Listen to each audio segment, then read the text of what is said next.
Menjadi orang tua dari anak berkebutuhan khusus membuat kita terlalu sibuk untuk saling menyapa. Tapi di tempat ini, tempat bercerita, kita bisa saling menyapa, bercerita, dan berbagi pengalaman tentang anak-anak spesial kita dan tentang apa saja. Dan tentu saling menguatkan. Halo sahabat Mona Reni, kita jumpa lagi di tempat bercerita Mona dan Reni yang tentu saja selalu menghadirkan tamu-tamu yang ceritanya sangat menarik. Tapi sebelumnya subscribe dulu ya YouTube kita, tempat bercerita Mona dan Reni. Jangan lupa nyalain loncengnya supaya nanti kalau kita tayang nyala loncengnya dan diberitahukan kita akan tayang. Gitu. Kita tayang setiap weekend, hari Sabtu atau Minggu. Ya sekitar itulah. Jangan lupa juga follow IG kita di @tempatbercerita_Mona dan Reni. Mona Reni. @tempatbercerita_Mona Reni. Oke. Kalau mau DM, mau tanya sesuatu atau kita mau ngobrol-ngobrol tentang apapun bisa ke IG kita ya, DM atau WA. Ya. Di 0813 2035 0013. Nah, kita sebentar lagi akan datang tamu yang menarik. Siapa dia? Kita tunggu sebentar lagi. Tetap di tempat bercerita Mona dan Reni.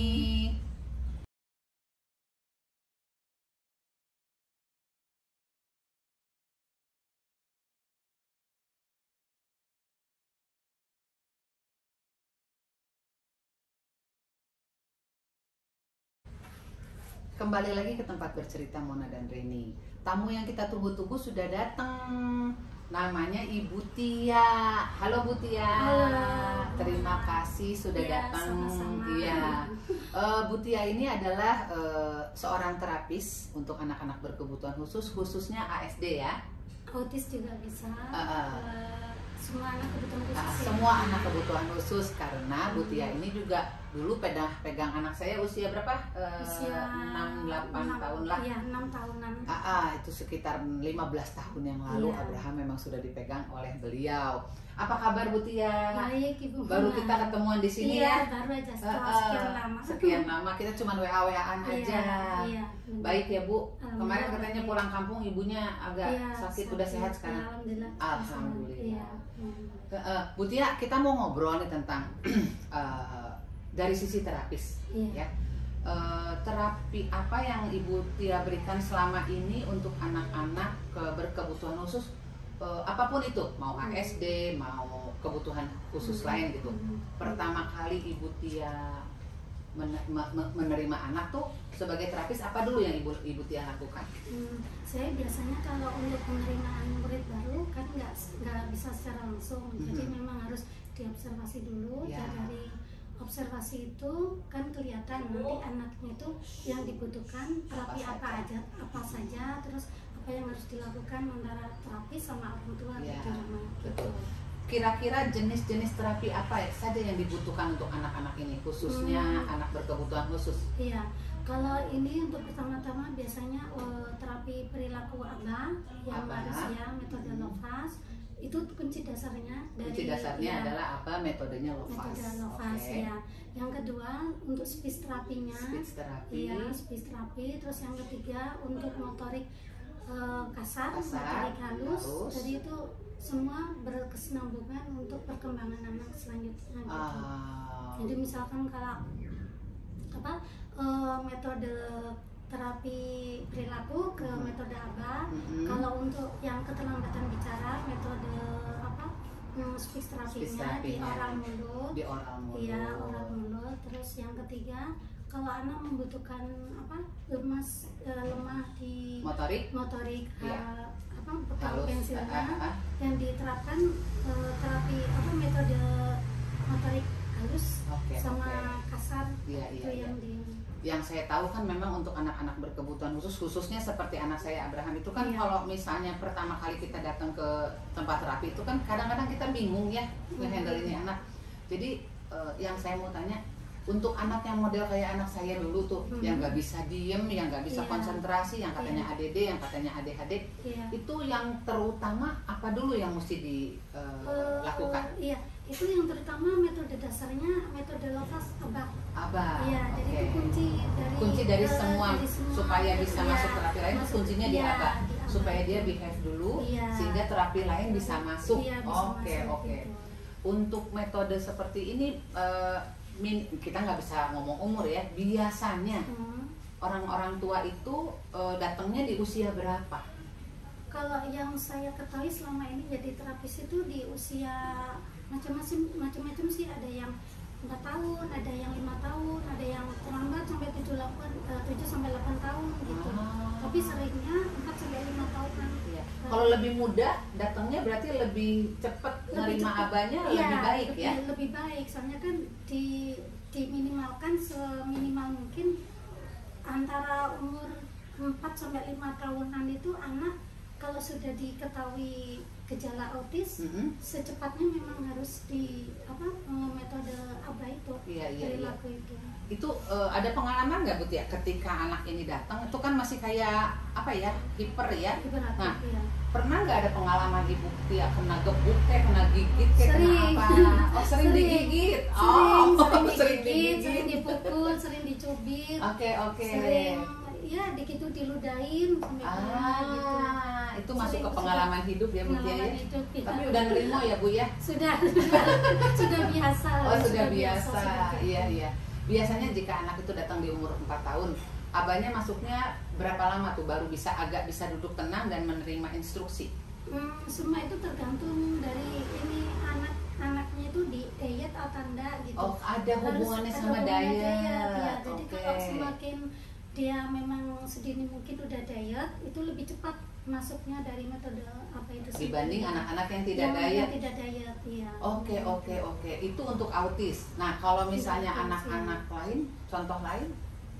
Sama sih seperti itu, cuman kalau yang untuk gifted sama yang ASD, itu memang itu memang sedikit sih untuk dietnya itu, yang lebih diutamakan autis sama ADHD. Oh, itu harus diet ya, karena tenaganya luar biasa ya. Kepegang sama Ibu Tia yang kecil ini ya? Iya. Kepegang. Lumayan lah. Iya. Kita terusin ngobrol-ngobrolnya ya sebentar lagi ya.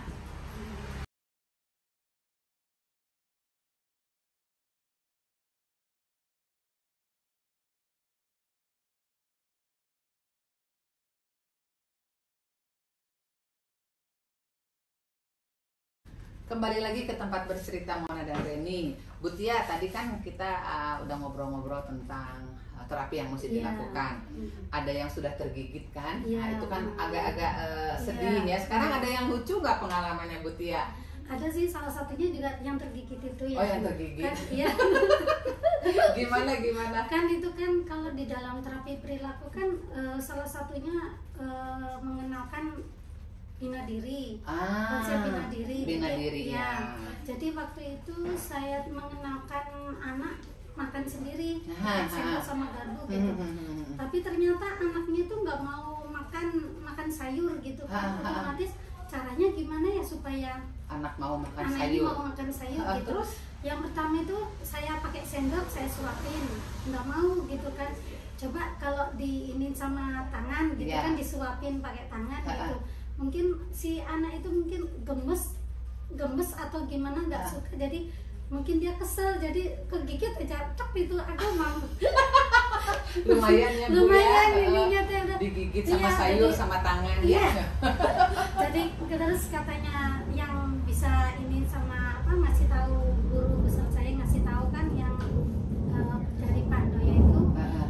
Jadi caranya tuh anak diinin dipencet tekan hidungnya kan, otomatis mangap tuh terbuka mulutnya, baru kita gitu. Oh, itu salah satu satunya tipsnya supaya dia mau masuk makanan gitu. Terus pengalaman lain apa lagi? Pengalaman yang lain ditendang, ditendang, dicolok gitu. Makanya dicolok gitu waktu saat imitasi suara gitu. Mempelajari imitasi suara dari, kan nggak bisa ngomong. Iya. Terus anak nggak bisa ngomong, tahapannya kan mulai dari awal dulu vokal. Iya, A, I, O, E, O gitu. Belajar A gitu, gimana caranya supaya anak ini bisa ngomong gitu kan, A gitu kan. Mungkin karena gemes, jadi muka saya tuh ditinju, dicolok, ditendang kakinya gitu. Oke. Lumayan agak ini juga ya. Iya. Terus sesudah itu saran untuk ke orang tua ketika Ibu Tia menerima anak-anak yang seperti itu, misalnya saran yang Ibu Tia berikan? Yang pertama sih mungkin kalau anak-anak yang hiperaktif gitu ya, mungkin saya sarankan supaya untuk dilihat itu yang pertama, soalnya penting gitu. Iya, betul. Iya, terus yang kedua bekerja sama antara terapis sama orang tua, misalkan jam terapisnya kalau di rumah kan cuman maksimal itu 4 jam gitu ya. Iya. Berarti kan kurang. Maksimalnya kan minimalnya itu 8 jam. 8 jam gitu. satu hari. Iya, jadi harus ada kerjasama antara terapis sama orang tua dengan cara apa yang sudah diajarkan terapis di rumah. Di sekolah, di tempat terapi, diulang lagi di rumah. Ya, seperti itu. Biasanya itu ini enggak berhasil enggak? Biasanya apa yang dilakukan Bu Tia di tempat terapi sama di rumah diulang nggak sih sama orang tua?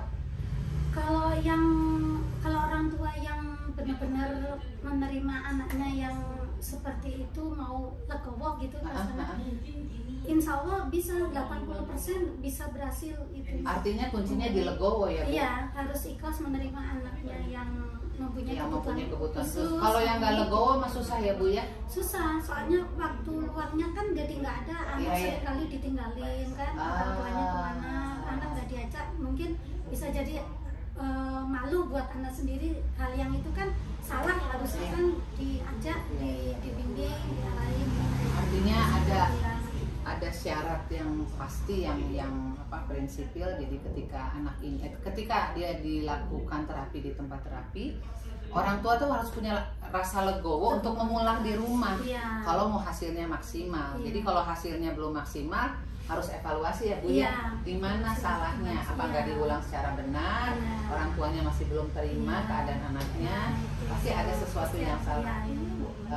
Oke. Terus saya mau tanya Bu Tia, untuk orang tua yang masih belum bisa menerima keadaan anak-anak ini, gitu. Biasanya hal apa yang membuat mereka menerima akhirnya? Kan biasanya gini, di sini bilang Bu Tia bilang harus diulang gini. Iya, saya ulang. Akhirnya kan tidak terjadi. Nah, biasanya hal apa yang membuat mereka terima? Ada kejadian apa ketika mereka harus menerima dan akhirnya bisa ngikutin saran Bu Tia? Yang tadinya nggak mau terima harus terima ya.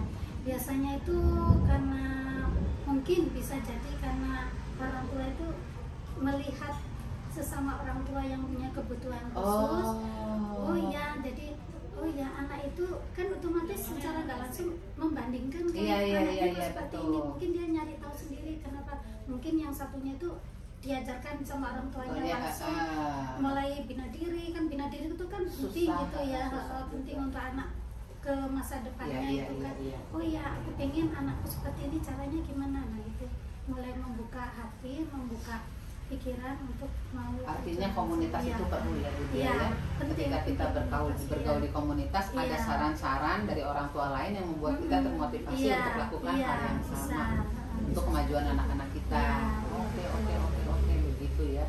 Terus gini Bu Tia, yang saya mau tanyain, dulu kan Abraham masuk di usia 4 apa 5 ya di ACT ya. Terus dia kan untuk belajar A, I, U, E, O itu kan baca tulis itu tuh sangat sulit ya. Nah, kan program ada geledek ya. Terus ada program angka 1, angka 2, angka 3 itu kan mereka kan kadang-kadang lebih suka bergaul sama huruf dan angka ya anak-anak ini ya. Nah, yang saya lihat itu Abraham itu menerima huruf dan angka lebih cepat ketika pakai metode ABA ini gitu loh. Nah, itu memang metode itu dilakukan sampai hari ini. Sampai hari ini masih Untuk anak-anak yang baru masuk ke center? Masih berlaku ya? Masih berlaku karena kan selain terapi perilaku bina diri, konsep diri, itu kan mempersiapkan anak kebutuhan khusus untuk sekolah di sekolah inklusi gitu. Jadi intinya terapi perilaku itu sudah mewakili semua terapi-terapi gitu. Kan di terapi perilaku itu ada terapi bicara, speech terapi itu, terus bina diri, terus kognitif, terus pra-akademik, jadi semua sudah di. Jadi pelajaran untuk kita ternyata kalau misalnya memang kita mau mempersiapkan anak ini memasuki bangku sekolah, sebaiknya kita ikuti dulu saran-saran daripada terapis dari hasil assessment ya Bu ya, sudah di assessment perlu terapi apa, dan sebaiknya itu anak sama anak, terapis dan orang tua itu bekerja sama supaya hasilnya maksimal. Begitu ceritanya Bu Tia ya. Oke. Bu Tia tuh saya pengen tahu udah berapa lama ya bergelut di bidang anak berkebutuhan khusus? Berapa tahun ya? Dari tsunami Aceh 2004 ya, dari 2004 sampai 2022. Alhamdulillah masih suka dukanya ada ya. Oke. Dan orang-orang seperti Bu Tia ini yang punya hati membantu anak-anak kita untuk diterapi itu sangat berguna Bu Tia. Diperlukan orang-orang yang seperti Bu Tia yang punya sabar lebih panjang, ikhlas lebih panjang, apapun lebih panjang gitu kan. Yang saya mau tanya, itu terapi yang waktu itu dilakukan itu kan kira-kira 1 hari 8 jam. 8 jam itu minimal anak-anak seperti ini di awal tuh mesti diterapi 8 jam. Mulai jam 8 sampai jam 12, mulai jam 12 itu 1 sesi biasanya ya, 4 jam 1 sesi. Dari jam 12 itu sampai jam 3, jam 4 ya? Jam 12 sampai jam 1 itu istirahat. Oh, jam 12 sampai jam 1, jam 1 sampai jam 4. Jam 4 itu terapi lagi. Dan memang ternyata berhasil, saya sudah merasakannya ya waktu itu ya, keluar dari tempat terapi itu Abraham bisa baca tulis hitung, mengenal warna, huruf, dan behaviornya lebih tertata, nggak semerawut lagi hidupnya. Begitu pesannya. Kita sambung sebentar lagi ya.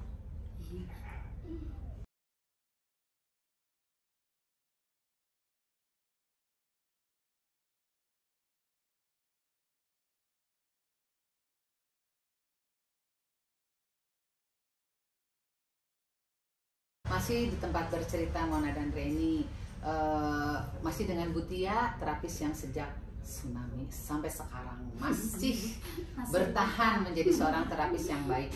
Bu Tia, banyak keluarga di luar sana mungkin yang masih keluarga-keluarga muda yang masih belum menerima keadaan anak-anaknya. Jadi mungkin anak-anak ini kelihatannya nggak bisa diem dan mereka masih ini mah anak nggak bisa diem gitu. Sehingga mereka belum memutuskan untuk mengetahui lebih jelas ada apa di balik perilaku anak ini. Yang saya mau tanyakan, ciri-ciri apa yang terjadi sama anak-anak berkebutuhan khusus yang harus menjadi tanda dia harus segera membawa ke orang-orang yang memang pakarnya? Ciri-cirinya apa? Ciri-cirinya terlihat sih kalau misalkan anak yang hiperaktif gitu ya. Memang iya, kalau anak normal yang lain kan ada hipernya, hiperaktif. Cuman kalau yang anak normal itu hiperaktifnya itu masih bisa terarah gitu. Misalkan dia menyukai ini, oh ya ini gitu kan, dia menyelesaikan tugasnya gitu. Cuman hipernya tuh di satu titik gitu, yang di aktivitas satu gitu. Kalau yang anak hiperaktif itu yang gangguan yang berkebutuhan khusus itu dia tuh nggak bisa diem. Jadi misalkan dia hiperaktifnya tuh di satu titik gitu ya, tapi nggak bisa. Lebih jelasnya apa satu titik? Aktivitas. Aktivitasnya ini, satu aktivitas ini dia pindah lagi, belum ada belum selesai di sini, pindah ke sini, tetap hiperaktif gitu. Terus gitu. Itu cirinya. Iya, itu yang pertama. Terus yang kedua, anak kebutuhan khusus ini bisa dilihat dari perilakunya yang misalkan umurnya itu sudah apa namanya tuh, sudah bisa apa tapi ternyata belum bisa. Oke, contohnya apa tuh? Contohnya itu kalau misalkan anak umur 2 tahun harusnya udah bisa ngomong verbal. Setidaknya verbal, mama, papa, pendek gitu ya. itu belum bisa sama sekali, itu belum juga bisa ngomong. Ciri itu juga, ciri itu ciri yang kedua. Terus yang ketiga, anak seusia 4 tahun gitu ya, 4 tahun itu sudah bisa beradaptasi sama lingkungan. Gitu. Ternyata anak ini dibawa kemana-mana masih belum bisa menyendiri, terus dibawa ke tempat keramaian nangis gitu, terus dikenalin sama orang baru dia juga nggak mau terima. Gitu, nggak terima. Itu gitu. juga cirinya gitu. Terus yang ke berapa ya? Yang keempat itu dia kalau dipanggil nama, misalkan Abraham misalkan gitu ya, Abraham gitu, dia itu berapa kali itu nggak mau noleh, jadi dia asik dengan bermainnya sendiri gitu. Jadi itu yang harus perlu diwaspadai. Itu beberapa ciri yang harus menjadikan orang tua itu segeralah mencari para pakar untuk mengakses anak ini kenapa seperti itu. Ditambah dengan jalan jinjit juga ya Bu. Jalan jinjit salah satunya. Salah satu jalan jinjit. Kontak mata nggak ada. Kontak mata nggak ada. Kepatuhan. Yang penting kepatuhan aja. Gitu. Nggak ada kepatuhan berarti ya kalau bisa mudah-mudahan itu hanya gara-gara bisa karena kurang kasih sayang, kurang perhatian, tapi kalau lebih dari 4 sama 5 itu sudah ada, sebaiknya dibawa ke tempat-tempat yang bisa mendiagnosa kalau dia sebenarnya ada kebutuhan khusus. Begitu ceritanya. Dan Bu Tia punya apa ya, seperti saran untuk orang tua. Denial itu nggak apa-apa sih menurut saya ya, cuman jangan kelamaan karena kita argonya waktu itu tetap berjalan.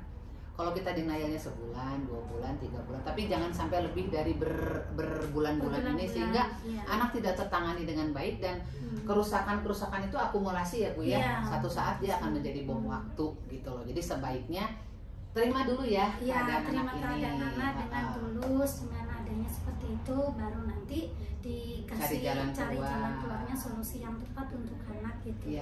Nanti harus ikut abahnya berapa jam, makanannya harus bagaimana, sehari minimal 8 jam itu harus dilakukan seperti apa, kerjasamanya seperti apa gitu ya Bu ya. Karena biar gimana juga harus ada jalan keluar, jangan sampai nanti dia menggunung, akhirnya jadi nggak bisa ditangani, karena keterlambatan. Betul, keterlambatan itu pasti ada efek dampak buruknya. Oke. Terus yang saya mau tanya lagi, tempat-tempat terapi di klinik tumbuh kembang itu sekarang keadaannya sudah gimana sih Bu? Maksud saya gini, ketika kita masuk ke sebuah rumah sakit nih kan, pasti ada klinik tumbuh kembang. Apakah sekarang udah menjadi suatu syarat di rumah sakit untuk mempunyai klinik tumbuh kembang untuk mempermudah mungkin orang tua di luar sana yang nggak nemu klinik yang kecil gitu ya, atau bisa ke rumah sakit dengan menggunakan mungkin kartu BPJS atau apa gitu loh. Itu sudah ada nggak di rumah sakit? Kalau yang saya tahu belum ya Maya, BPJS itu ya, yang untuk ini BPJS mungkin mandiri. BPJS mandiri bisa. Tapi di setiap rumah sakit sudah ada klinik tumbuh kembang. Sudah ada, sekarang sudah banyak sih klinik. Sudah banyak di setiap rumah sakit itu sudah ada klinik tumbuh kembang untuk memberi mencari solusi lah paling tidak gitu loh. Tapi yang terutama keikhlasan ya, menerimanya Bu Tia. Harus dulu sih, kalau enggak pesannya buat orang tua nih apa nih? Pesannya ya menerima anaknya yang spesial seperti itu dengan tulus gitu. Kalau sudah menerima penerimaan dengan tulus, insya Allah nanti ke anaknya itu juga penerimaan juga enak gitu. Jadi misalkan anak juga tahu gitu kan, peka, anak itu mempunyai jiwa yang peka terhadap orang-orang yang tulus sama enggak, itu sebenarnya tahu gitu. Jadi lebih mudah anak itu diarahkan bila ada orang-orang yang tulus menerima dia. Dia akan nyaman bersama orang yang tulus. Terus yang kedua, kalau anak sudah nyaman sama orang yang tulus, orang tua juga bisa menerima anak dengan tulus, bisa dikasih perhatian, bisa dikasih arahan dengan cari sekolahan atau cari tempat pusat terapi untuk membantu anak ini ke arah yang lebih baik lagi. Itu sih. Terima kasih Bu Tia. Iya, ini hujan sudah semakin besar, suara kita juga sudah terganggu. Iya. Nanti lain kali mungkin kita akan undang juga Bu Tia untuk hal-hal yang berikutnya. Terima kasih Bu Tia untuk anaknya. Tetap punya hati yang tulus untuk menterapi anak-anak yang berkebutuhan khusus ya. Kita doain Bu Tia panjang umur, sehat-sehat. Ya oke. Kita udah selesai bicara sama Bu Tia. Nanti closingnya sama Ibu Leni aja ya.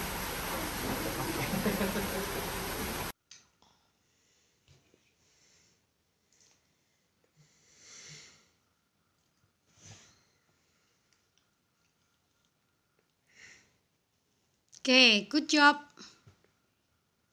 Ya.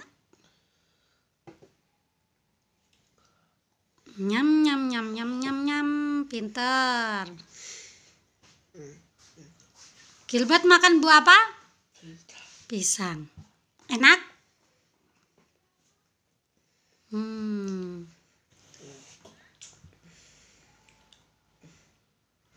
Oke, pintar. Unyu. Sudah? Ya. Pintar. Terus.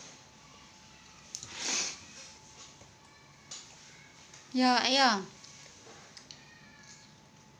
Ya. Terus ambil.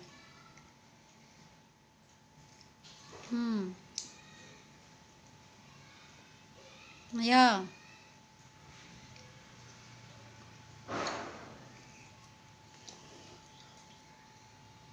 Terus.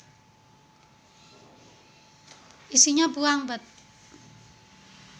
Terus. Ya, makan. Yang benar. Makan yang benar. Iya. Isinya buang di sini, isi. Oh, belum. Ayo lagi. Ayo bersin. Terus, masih. Iya, pintar. Oke, cuci tangan. Ya, anak teka anak baik ke anak baik ke baik ke anak akan dunia ini mereka ya mengajarkan anak ya teka supaya setiap ya percaya kepada tidak pernah menaikkan beroleh itu ya Tidak memakai baju warna kuning. Oke, pinter. Tiga. Tidak menggosok gigi, memakai botol dan sikat gigi. Oke, pinter. Tiga. Tidak suka minum teh. Iya, pinter. Ayah. Bukan ayah. Saya mandi memakai di kabul. Oke.